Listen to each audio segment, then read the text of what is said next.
Hi, welcome back to Guessagaingaming and to the ongoing small mini-series I'm doing of games I bought very recently in the PlayStation Store New Year's Eve Christmas sale. The whole total of everything I bought was £20, almost exactly, and I bought 8 games, and I've already done one. This is the second one. It's called Conarium, which is a kind of survivally horror game. If you've watched the channel before, you'll know that these aren't my kind of games specifically either.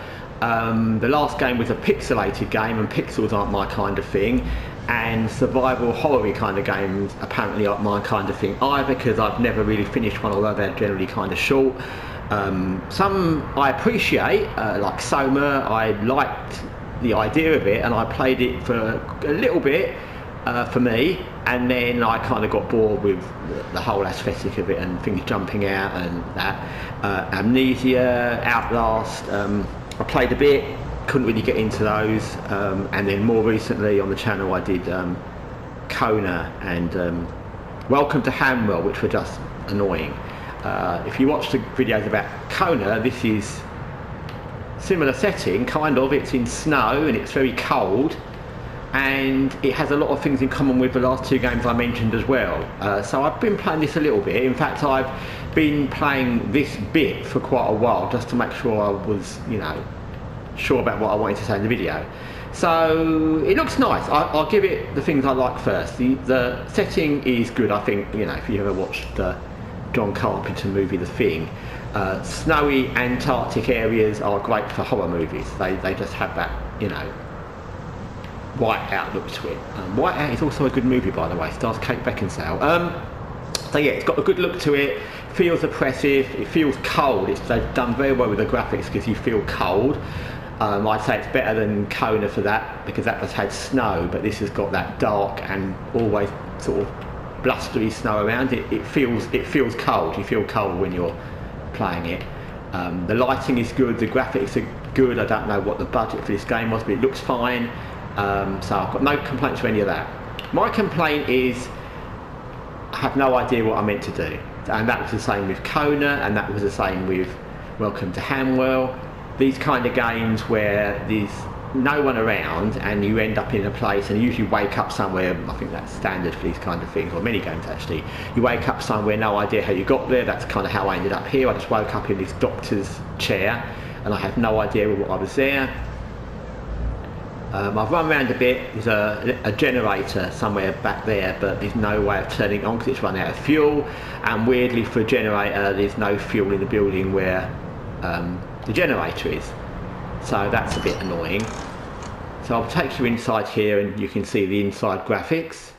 You get these little, it's obviously a kind of sci-fi. I think it's meant to be a Lovecraftian inspired game, and you get these little things saying different bits and pieces for the lore, but I don't like the way they're written actually. I think they could look a bit more booky written. They're too, the font and the text look a bit too, don't look right. But anyway, that's just me. So this is inside the place we woke up. There's a door. I've got a torch. That's all I've got really. And it's one of those run around the corridors games. So there's where we are. There's this little room with fuse boxes. You can't do anything with them because the power supply has to be done manually from outside. That's where the generator, I assume, is crashed, so you can't do a lot with that.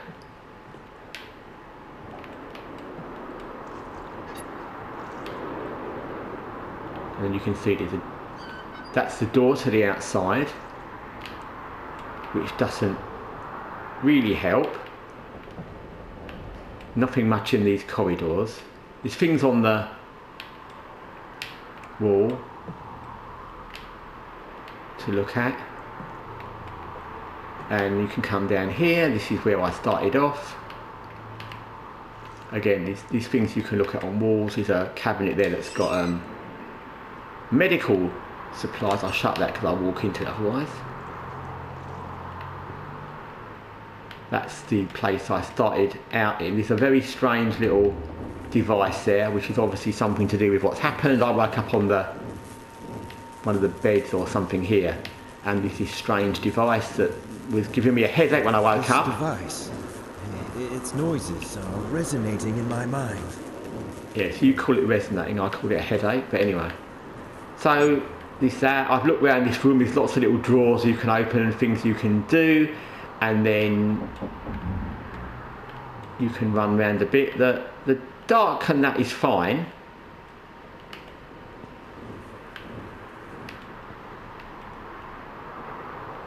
Now you can see, you can't really see much. But the main problem is, this is the radio room, is that you can't get into anything because everything's locked because there's been a power failure, and apparently all the doors except the one we were in, which doesn't make any sense actually, because all the doors are locked. There's a thing there but I can't move it.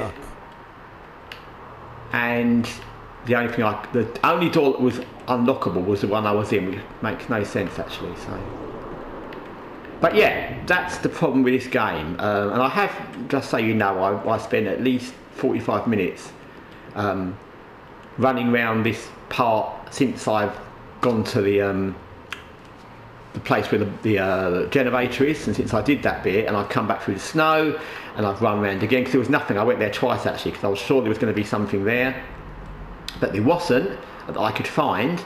I've looked at all these things on the wall, I've gone outside, that's the door to go outside, I've run around in this dark corridor, I've looked at all the things on the wall, I've looked at every single thing, doors still shut, I went and played around with the generator, can't find any fuel. And it's a lot like Kona. It's just one of those games where it's I don't know, maybe people enjoy this, but I don't know why horror games do this, because there's plenty of games, RPGs, loads of games, where there's things you need to do and find. Turn-based games even have it, and there'll be some indication on the map of what you need to do or where you need to go, one or the other or both, and that doesn't spoil the game. Sometimes the thing you need to do is quite obscure and it's just in an area and it's a very small thing to find, but at least you know you're in the right area.